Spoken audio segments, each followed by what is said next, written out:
tips, tricks, and techniques for filling out scenes and novels. Kind of like we had talked about before when we talked about Timmy walking to Jimmy's house and why he was doing it and what the letter. Oh God, now I remember Timmy and Jimmy, and yeah, that's right. Timmy. He walked out the door. He went down the steps, and he went down the street, and then he got there, and the story is over. Weather, depressing cold, the dim light, the skeleton. Now you know something, Glacia. This is very much the kind of mentality that launched me into the minute fiction with Flame and Paige and Livia. Oh yeah, the minute fiction. Can I read that? We were waxing for the live.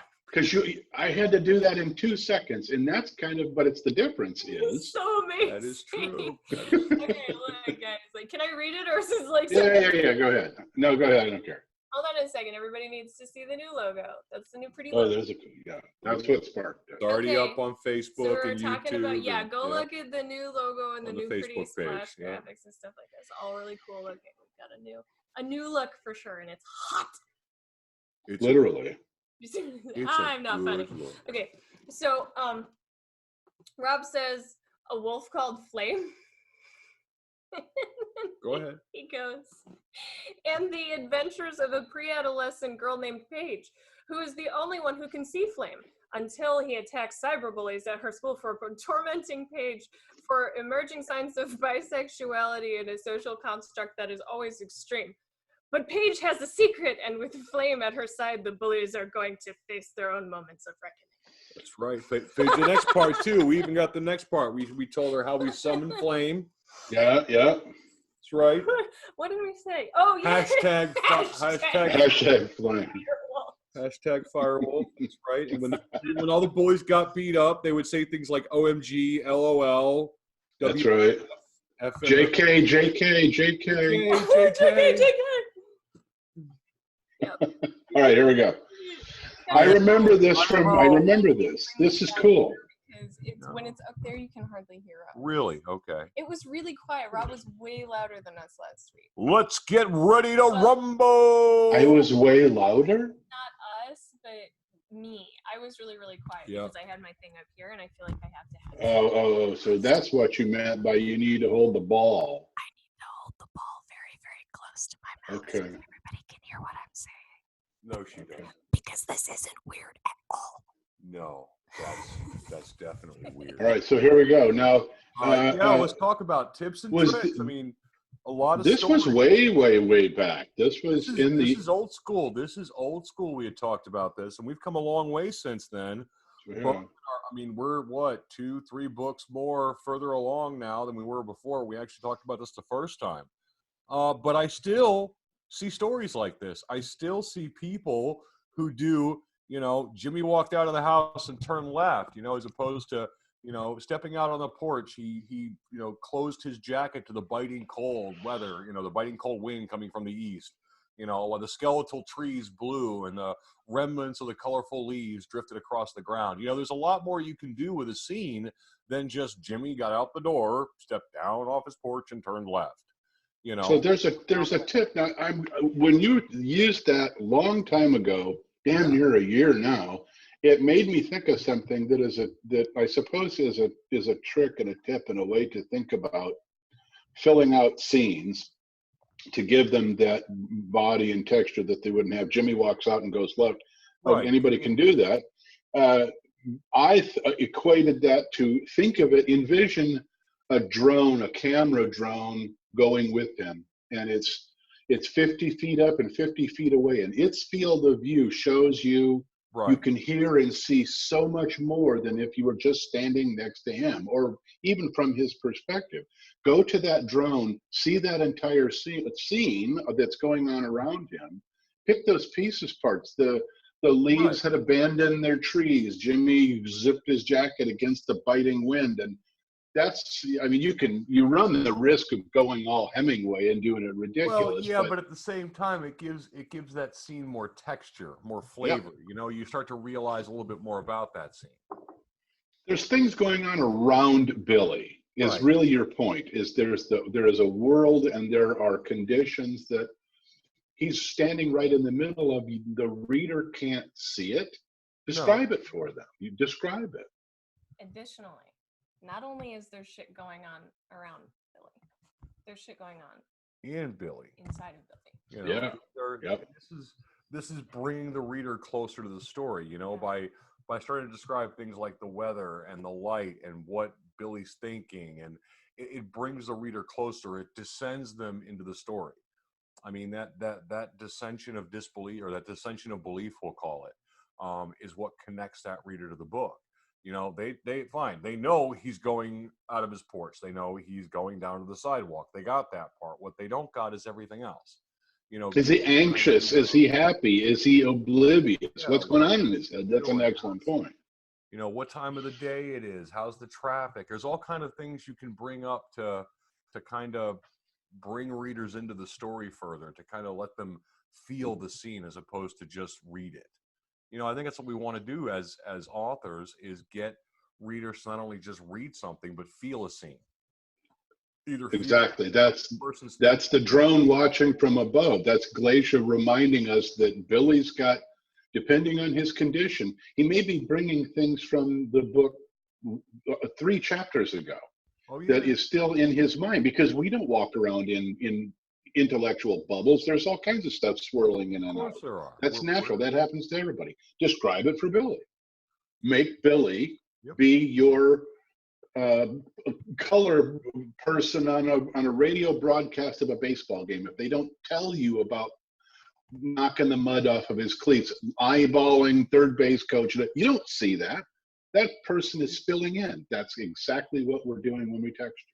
It also allows you to characterize things, to give something a feel. I mean, we had talked about kind of this example last time. It's, you know, ship came out of splits, you know, slip space, it turned right and headed for Earth. Well, that's great, but you know, the blinding light appeared upon the light, you know, dissipating the growl of the engines as the ship lurched forward, you know, lurking towards Earth. It gives you a more of a predatory feel to the ship. You know, whatever's going on, they're the predator. You know, it gives you that idea that they're on the offensive. You know, they're not. Yeah, you're kind of anthropomorphizing, but there's a reason for it, because that makes you connect to this. It's not just a piece of machinery coming out of hyperspace. It is almost a living thing. It's part of that story that you wouldn't see, you wouldn't know it intuitively. That's really, but we're telling the story for them. Yeah, if they're going to attack, it'll set the reader up. Oh, something aggressive's happening. If the same thing happened where the light dissipates and, you know, the ship, you know, lurched left as it limped toward Earth, gives an entirely different feeling to that now. Now they're not predator, now they're prey. Now something happened, you know. The small blue and red explosions from venting gas, you know, just all of a sudden you're like, oh, they were attacked. You know, you start to add to that scene in a different way. So you could it limped. It did exactly. It limped. Yeah. You know, it gives, okay, something happened. They're hurt. You know, just by those couple of words, you're setting up that scene to allow the reader to already be in a frame of mind. So you don't necessarily have to say things like, oh, well, they were attacked. Well, you have that. You know that already, just from that little scene.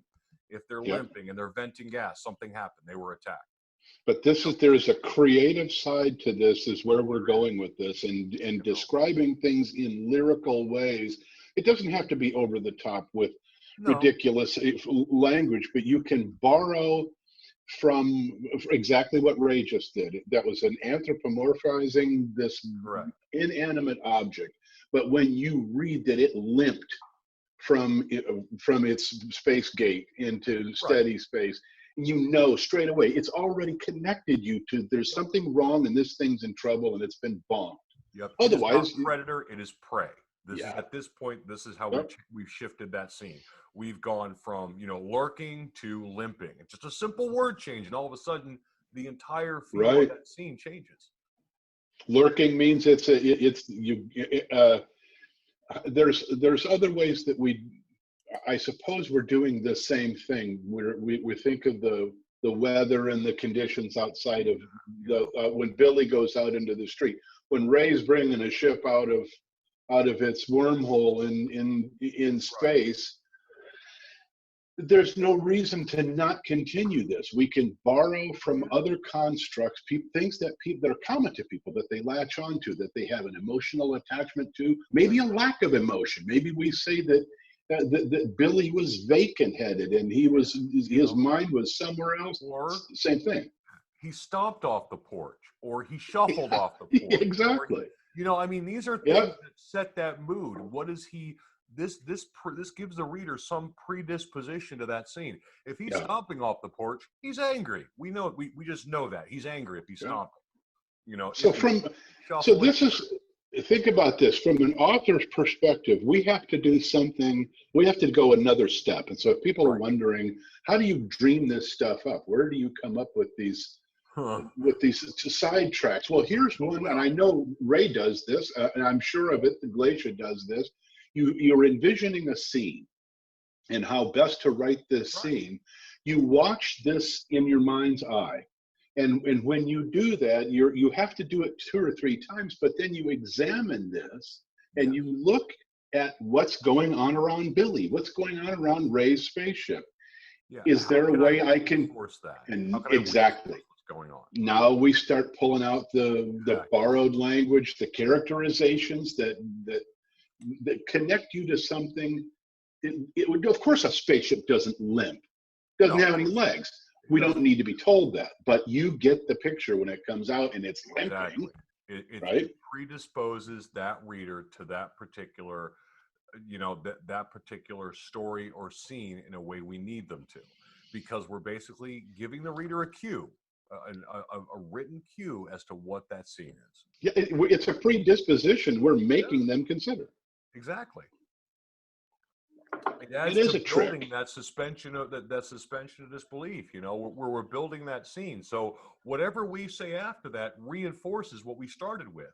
If they lurk and that ship is growling, then they're a predator. So if they're going towards a planet, they're charging weapons, and that's going to reinforce that.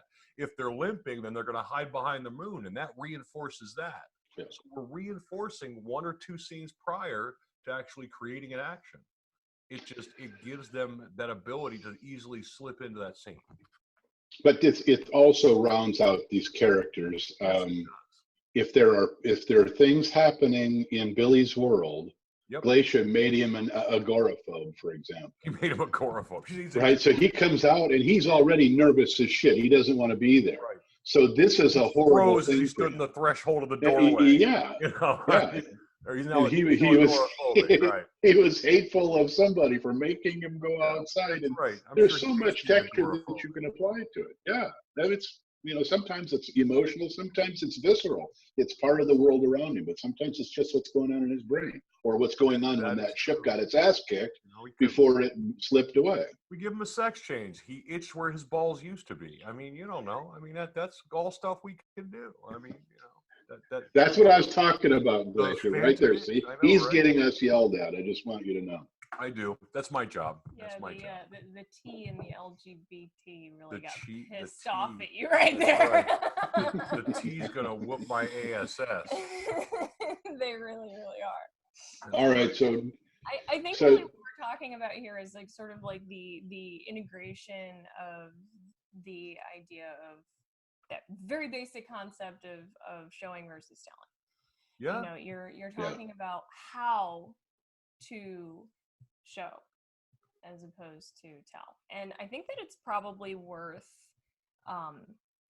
mentioning when this is a good thing and when it's not a good thing. Well, it's coloring in a scene. Wait. It's coloring in. Yeah. But there are times not to use it. Yeah. Now you see where I'm going. Yeah. If you are in the middle of a battle scene or an argument or something like that, where you want to, like really hammer your reader and make sure that everything is action, then it is fully okay to tell your reader this is the crap that is going on, because not everything has to be nuanced and lyrical. And the aluminum boiled as the lasers hit the hull is simple, as opposed to stopping for an entire paragraph to describe the rivets on the hull during a battle scene. There are things you don't want to do. It's tempting to overdo it when you get into lyrical land. Textual imagery is what this is. You're telling, or you're painting a picture with words. It's what we do. It's why we do what we do, because that's our skill, our hook. It's But like a by the musical same token, page. Yeah. you It's very don't much a need it to musical page. be a sort of an overload to where it becomes Hemingway-esque, and now Mhm. you're Well, thinking, oh, we Jesus, don't really want to go full Dickens. no. We don't want to go. We don't be a Dickens. Don't- Don't be a Dickens. Yeah, right. Yeah, But you're right. I mean, there are times to describe things and there are times not to. And there are people I have seen who have stopped in the middle of battle sequences to describe something that was nice to see, but threw the entire pace of the scene off. I mean, it's if you're a musician or you listen to music, you know the same thing. If you've got a nice beat going, you don't stop in the middle to throw a slow fill in there before you jump on and keep going.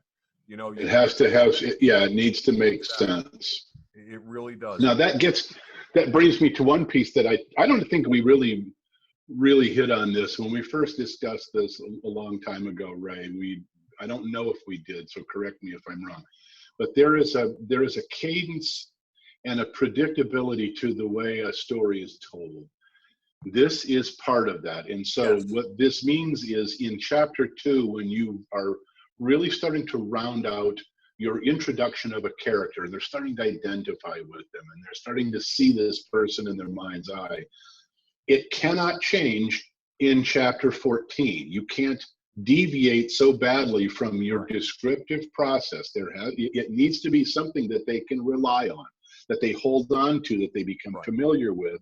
It's an understanding the story tool that readers, I don't even know if they know they do it, but they do.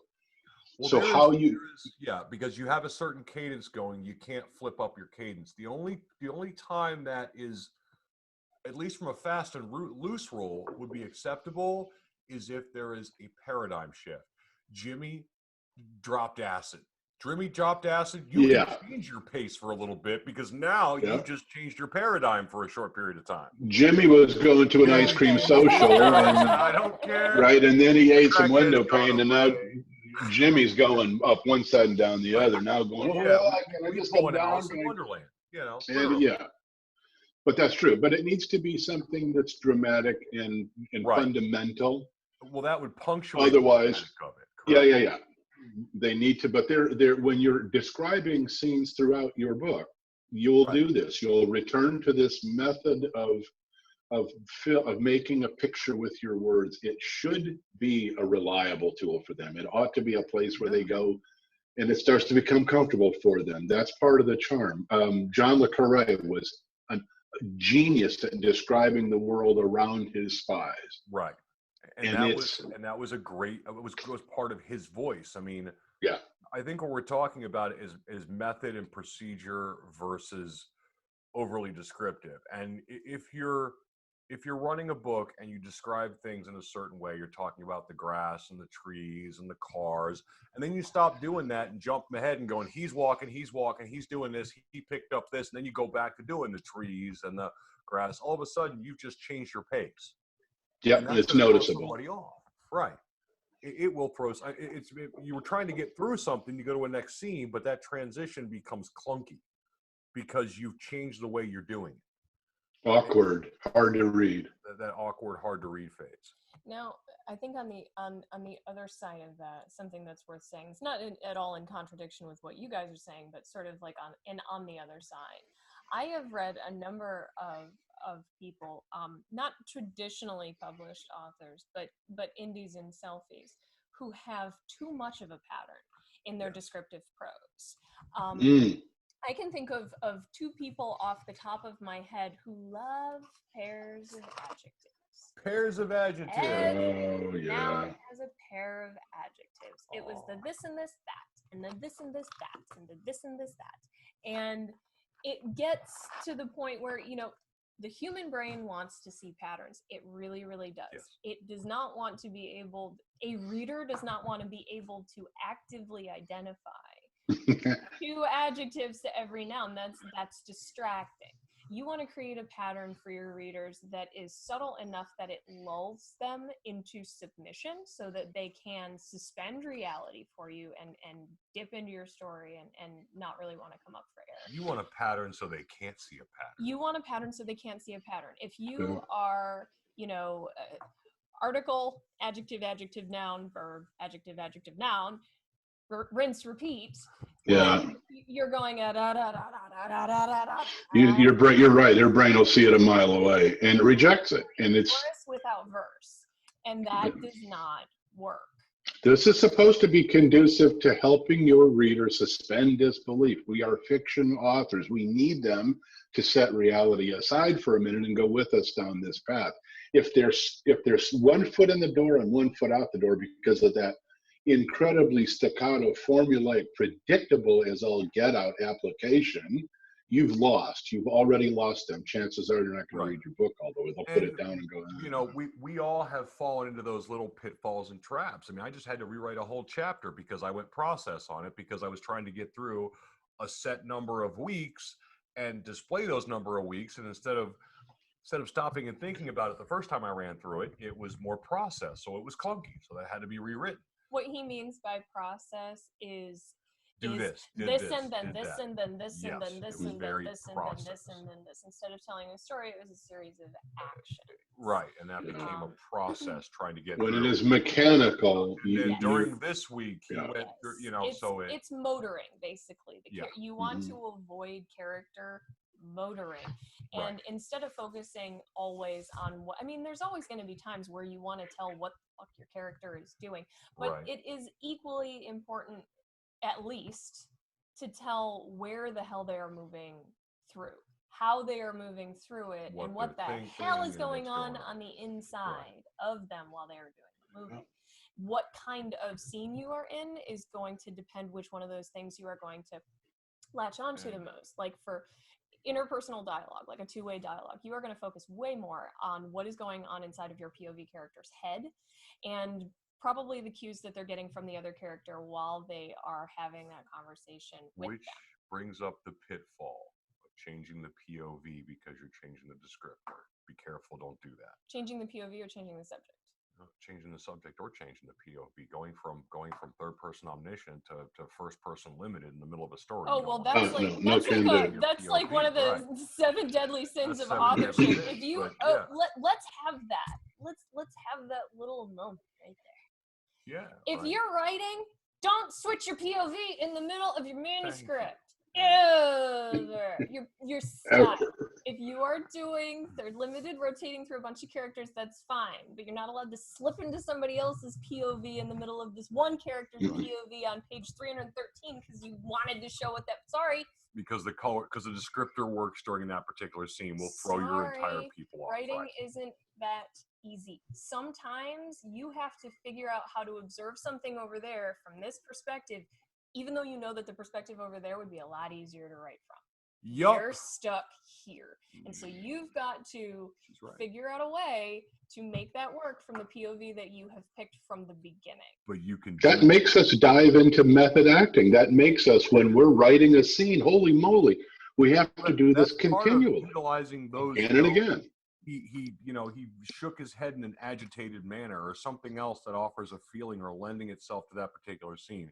There are ways to look at somebody and see that in him, so radiating rage or radiating annoyance or something else that allows you to, instead of have to change that POV, you can still maintain it and at least bleed through what you're trying to convey.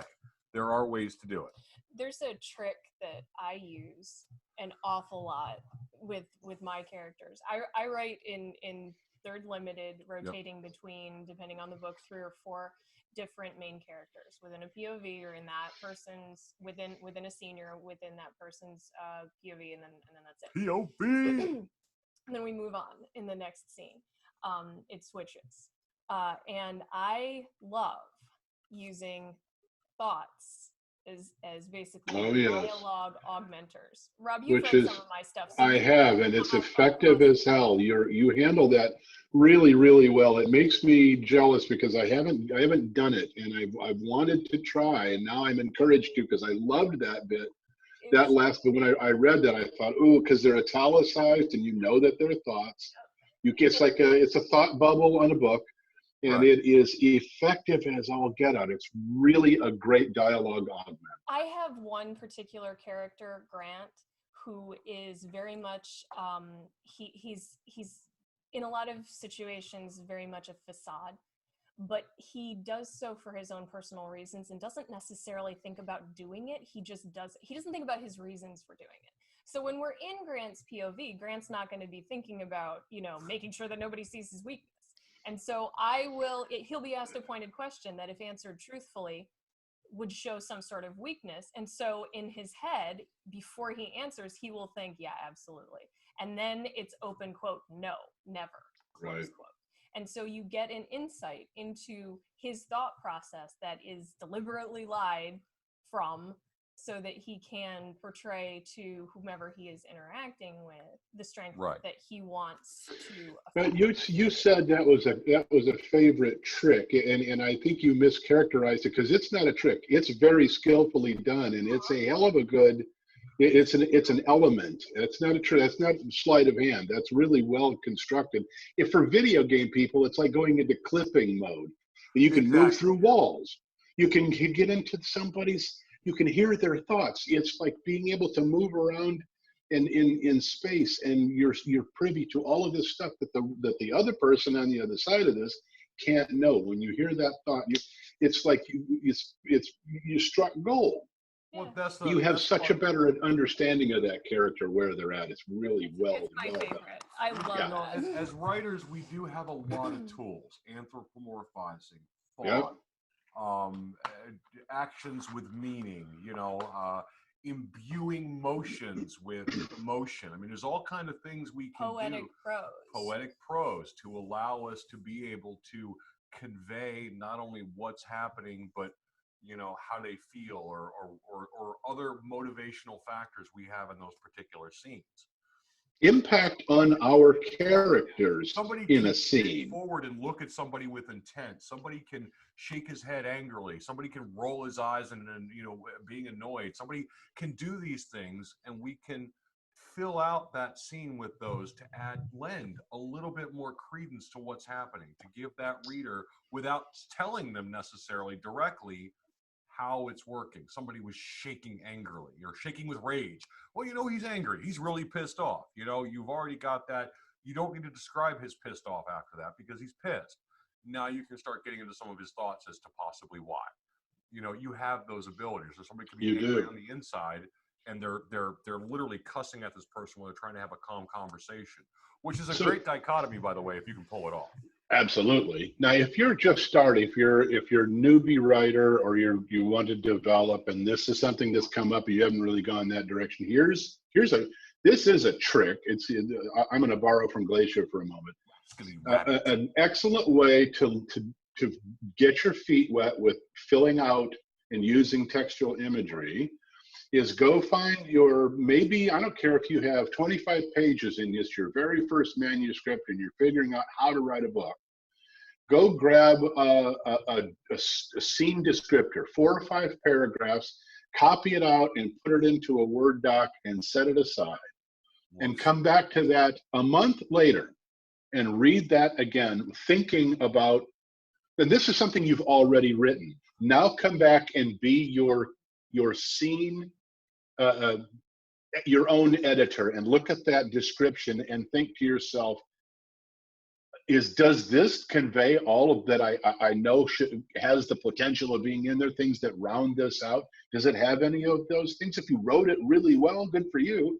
But if you look at it and say, geez, Billy walked out of the street and turned left, I can do better than that. You may have already written Billy walked out of the street and turned left, provided he's not tripping. We didn't say anything about all the window pane. But if you come back, look at your own stuff later on, it's no different than looking at it for style or for grammar or for mechanics. No, look at it critically. Think about that drone view. Think about Glacia's dream or her thought sequences. You have to examine another interesting point, because another thing to remember is sometimes less is more. To give you an example, wrote a scene in The Fallen that's coming out, and the only 3 lines that were spoke were divided out, and it was, I am home. That's what was said 3 times during a couple of, but it was done in such a way where he's moving around, he's doing stuff. It lent power to the statement. Anaphora is what that's called. That's I anaphora. Right. use it a lot. But I it use a lot of anaphora. reinforces not only his thought, but his feeling behind what's going on with an anaphora, a very simple phrase, very sparsely given. It's not a lot of words, not a lot of descriptors behind it, but it drives it home. The repetition has its own meaning, Correct. its own value, Sure. its own weight. But that's, that's another thing is that, you have to have a toolbox as a writer. And, we're talking about methods here. You need a toolbox that is just chock full of different things, because if you're only going to use, the addition of thoughts and dialogue, or if you're only going to use anaphora, or if you're only going to use, scene cues, you're going to come up with, again, that writing that is just very repetitive, and people are going to be like, oh God, this thing. What again. is the old adage? If all you have is a hammer, Everything looks like a nail. That's the problem. That's right. Yeah. And so, you have to have as many tricks and tools and methods as you can possibly cram into your little authoring toolbox. And it's not easy to do this. This is a really hard part of writing. If people are thinking, well, geez, if I just do this, this, and this, and I'll be okay. No, you need to do this over and over and again and again. Talk about reconstructing and polishing. This is one of the hardest parts of writing, what we're talking about right here. It's honing your skills and your technique. It is. And it takes time. So don't be dispirited. Well, you learn it from talking, reading, discussing, read other people's work, talk to other authors. Listening to really cool podcasts. Yeah, listen to really cool podcasts with people who know what they're talking about. If we could find any of those. You let us know who they are, because I want to listen. If there are any people willing to come on. That's right. Yeah. What they're talking about. But these tips and techniques are not easy, and actually, no, it's not. I would also like sort of, because you're talking about how it takes time and polish and stuff like that. Now, I'm going to diverge from that just a teeny bit in the interest of presenting a different approach in the interest of, you want to take all those tools and apply them, of course. But for me, I know that Ray writes stuff and then goes back over and back over and back over. He kind of gets like the quick and dirty story down, and then he goes back and he adds more sketch, prose and color and polish. That's what I call it. That's right. Yeah. Mm-hmm. Color and polish. That's right. I don't know what your method is, Rob. Do you do kind of the same thing? That's probably a good way to put it. I have a superstructure that's a steel skeleton. Now I start putting some cross beams in, and the next thing I know, I've got panels coming up, and now it's a construction process. That's why I'm pausing here to say that is not the only way to do this. That's not how I write. That's not how she writes. Rob, you've read my raw from my fingers shit. That is not how I write. Yep. I write stuff that is very close to finished, but she does. The price I pay is that it takes me longer to get the dirty copy. Yes. The rough draft, if you will. It takes me a bit longer to get that manuscript finished, but I don't have to go through it in the same way with the same Everybody's got intensity. A different process. And so that's kind of what I'm saying. We're talking about process and methods, and there is that, there are different methods to apply. And there's motivation factors. One of the reasons I do what I do with the first draft, the second, and the third is sometimes when you're writing something, you get it in your head how that character's thinking or how that scene's going. And then you step away from it and you give it a couple of weeks, however long, and you come back and read it and realize that what you were thinking is not conveyed. Guilty as charged. Absolutely. That is why it has to be a repetitive process. I write like Ray does.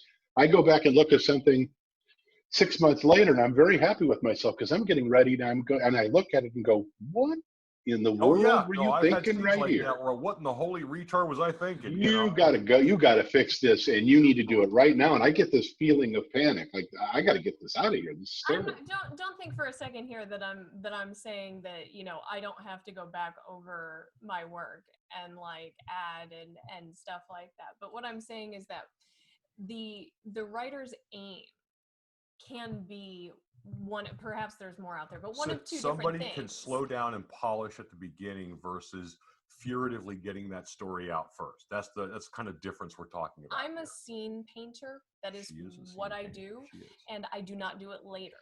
I do it now. I do it as I'm writing, because I'm not, but I mean, it's goes hand in hand with what I write.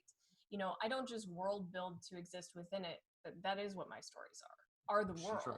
She builds it room by room. She finishes a room and then moves Yeah, but that's true. You could live in any one of those rooms, right? It's not an open house. You have a finished room you could live in. Now you go to the next room that doesn't even have wallboard up, and she starts in on that room. Yeah, I mean, yeah, that's true. I make my outline, I make my scene ladder, and then I go into a scene and I write it to as close to finished as possible. I take my time to, you know, here's the thing, like, you know, when you were in like middle school and maybe even elementary school, and they're like, who, what, when, where, why, you know, that sort of thing. And it's that terrible pedantic, you know, method of writing. You know, it's almost like you tell them what you're going to tell them what you told them thing. Who's on first? That's right. That guy who did that thing. That time. That's right. But the while that is flawed and just riddled with faults in terms of application, because again, it gives you that, you know, same old, you know, trap that you can fall into. It's not necessarily a bad thing to audit any given moment in your story and sort of flip through what the experience would be if you were actually in there, and think about what sensical or incongruous things might strike you, and what the addition of attention to those significant or incongruous things would give to the story or the character. Because I mean, there have been many times when the scene that's in my head actually is this one time I had two characters escorting a third character out of town in secret. They were trying to get out of town before anybody knew about it, trying to do it safely. And the POV character in the scene, who's the one who's being sort of secreted away, is secreted. Yeah, she's distracted by the water on the road. She's really like upset because she's put these guys into a terrible situation. She's feeling guilty. She's kind of nervous, you know, that sort of thing. But she is preoccupied with the water on the road. It has been raining, and she's listening to the sound of the water on the road, and it kind of sort of starts to hint at not only her distraction but her disconnection from the things that are going on there. That's talk about scene painting. There you go. Right. Yeah. And I mean, so like, but that's why I point this out, because I know that it is so different from the way you guys construct your books. You know, I mean, I guess that's if we're gonna talk about how to do things, we may as well talk about how to do things in different ways. And that's exactly right. It's not locked in. That's a good point. There's a lot of processes, methods, and techniques you can use to build a better story. God knows I try and find ways to break shit in the way you're supposed to do things. No, you know what? One of the things that she taught me to do is your word can read your story back to you. And I'm telling you, if you go through a page and read it, have word read it to you. You'll be surprised. You will catch things you didn't catch that first time reading it through. Yep. It is the wildest thing, and it's a great little trick to use. Yeah, and I started doing it because I can't read anymore. Yeah, well, I mean, I do it. Yeah, it's called speech under the accessibility. You can do it in any machine, whether it's Mac or Windows, but it will read to you. It will do it in like Siri's voice or whatever, but it will read that page to you. And you'd be surprised how much of the repetitive stuff you catch. That's what I use it for, is those repetitive words. Yeah, exactly. When I have 5 times. Geez, nothing worse than having an editor come back and say, how many times are you going to use the word discreet? Yeah, I mean, it's literally. Well, I didn't really your eyes don't see, your ears will think of. Right, I know. And I don't remember what I was doing, but I had used this word like 6 times, and I had to go find a thesaurus to figure out 6 different ways to say it. Because I couldn't get rid of the word, you know, it was just one of those scenes. No. Oh, I don't remember what word it was now, but whatever it was, like 6 times. Yeah, it just cringes every time I go back and listen to it. But it's part of the mechanic. This is all parts of the toolbox, tool bag that Glacia's talking about. So when going back, Ray started this conversation many months ago, but with the Billy walked out of his house and turned left. And I always connect to this. I didn't really remember what we talked about until you said that, and I thought, Billy and Timmy, Timmy and Jimmy. Timmy and Jimmy. Yeah, right. Timmy, Jimmy. Well, anyway, good. This was a good topic. Did who dreamt this up? Going back to this particular one, was this Ray's idea? It was kind of me. It was We were her. listening to old episodes in the car. Ah, okay. Man, I want to Okay. get in on that. We're egotistical crackheads, so we were listening to old episodes of AIC while we were driving back from New Orleans, and I was like, man, these topics are awesome. I want to talk about this shit. So Okay, we're gonna do it again. Yeah. Okay. All right. No. So before we sign off, though, you had an assignment, Glacia. I did.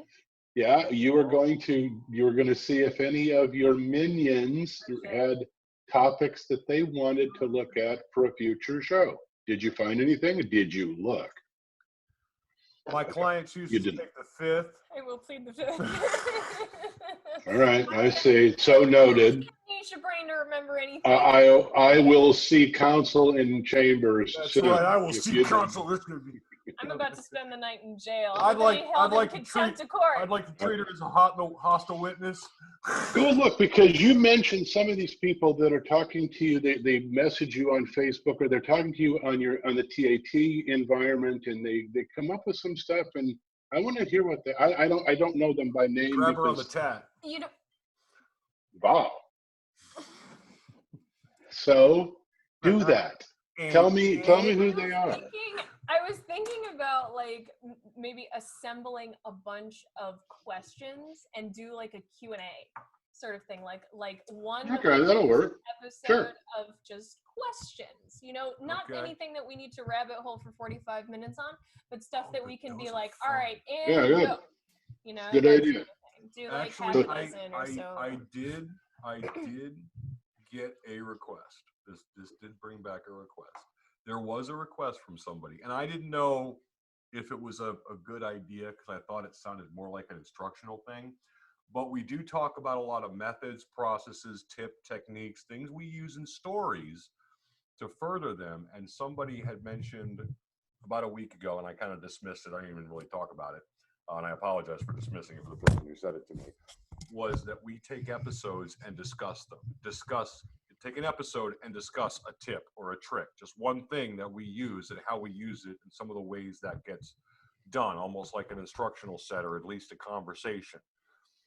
And as interesting as it is, I thought, yeah, it's kind of cool, but it just, I don't know. It sounded almost like an instructional class to me, but maybe it's something that would be a pretty cool idea to do. Is take some of these obscure tricks and techniques like the thought before speaking or how we anthropomorphize something and do an entire episode on it to reinforce it, to give some of the writers, access to these tricks they don't know. Okay, so let me throw some gasoline on that fire. I love gasoline. What if we were to use, I don't know whether we can do this or not. Ray is tech boy, but can we superimpose text examples so they can see Timmy walked out of his house and turned left? Oh, you were thinking about the exact same thing that I was just thinking about, and actually, it was something that I was thinking about like earlier. I'm thinking. I want to know. Show them. Yeah, I'm interested to see if it would be helpful to offer examples of our work in terms of like how we apply these. Could not do it live, but I could do it recorded. Ooh, we could do it. I could actually do it recorded. You could, and then you can splice it in as you do post-prod before you publish. Correct. Okay, let's do that. Let's. So whoever asked that question. It's a good question. It is a good question. We're in work on it. I like that. That doesn't get Glace off the hook, though, does it? No, it doesn't get her off the hook. All right, just so make sure, Glacia, you need to go look and see if your peeps or have something that they want to talk about or they want to ask. Man, you got peeps. I'm jealous. I don't have peeps. I have so many. Me neither. Thousands of them. She's got. I've got cats. I've got a wife and kid. Ooh, she's got so many peeps. She has an entourage. Well, I noticed it's a fan club thing now. I noticed it. I'm looking on the Facebook, and here's Glace saying, "Join my fan club, Rob." She's got a fan club. Are you waiting for? Of her own fan club. Who else has a fan club? And who else has had a fan club for like 4 months now? I don't know mine doesn't say fan club. Mine just says group. It's his fan club. It does. I want mindless, adoring minions. That's what I want. Too. A lot of them. I have like, yes, totally. Believe me, yes, we want them. They're amazing. You feel bad about yourself? Just go find a mindless, adoring minion and like be like, adore me, and then Right. you feel good. Adore me. Yes.